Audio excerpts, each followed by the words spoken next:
File photo. .NAYPYIDAW, Myanmar. Deposed Myanmar leader Aung San Suu Kyi voiced defiance on Monday as she made her first court appearance since the military detained her in a coup, vowing her political party would live on. Myanmar has been in uproar since the February 1 putsch, with near-daily protests and a nationwide civil disobedience movement. The military has killed more than 800 civilians in a crackdown on dissent, according to a local monitoring group. The junta has threatened to dissolve Suu Kyi's National League for Democracy (NLD) party, which swept elections in 2020 over alleged voter fraud.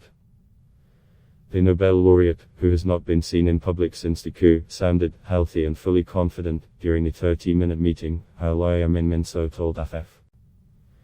She wishes her people to stay healthy as well as affirmed the NLD will exist as long as people exist because it was founded for people. State media released images of Suu Kyi, the first since she was detained, sitting with senior NLD figure Myo Aung and former President Win Myint during the hearing. She has been hit with a string of criminal charges including flouting coronavirus restrictions during last year's election campaign and possessing unlicensed walkie-talkies. There was a heavy security presence in the capital .NAYPYIDAW, an AFF correspondent said, with the road to the specially constructed courthouse blocked by police trucks. There have been weeks of delays to Suu Kyi's legal case and her lawyers have struggled to gain access to her. The next hearing was set for June 7, Min Min So said, adding she had also met Win Myint, who was ousted and detained along with Suu Kyi. It's hard to say why this meeting was now allowed, Richard Horsey, senior advisor on Myanmar to the International Crisis Group, told AFF. But it certainly suggests that the regime is feeling more confident, despite the magnitude of the ongoing crisis and resistance. As the lawyers left the compound in .NAYPYIDAW, police arrested a legal representative of Myo Aung, lawyers told AFF. Junta leader Min Aung Hlaing gave a 2-hour interview to Hong Kong's Phoenix Television last week, with the full program yet to air, though portions have been released. Asked about Suu Kyi's political achievements, the military leader said, in short, she has done everything she can. The military announced a 1-year state of emergency after it seized power, saying that would be followed by fresh multi-party elections.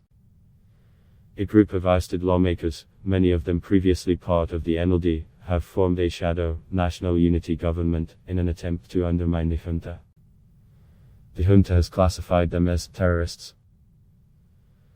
In a separate interview excerpt, Min Aung Hlaing disputed the death toll from the protests and said he was not ready to adopt a consensus brokered last month by the Association of Southeast Asian Nations to halt the violence. The continuing bloodshed has pushed some in the anti-junta movement to form a so-called People's Defense Force, (PDD), in their townships, made up of civilians who fight back against security forces with homemade weapons. On Monday, junta forces used artillery during fighting with the Karenni People's Defense Force on Myanmar's eastern fringe, with 4 people killed according to a spokesperson for a local group coordinating evacuations from the area. Facebook Katap Mitalamala block test, why?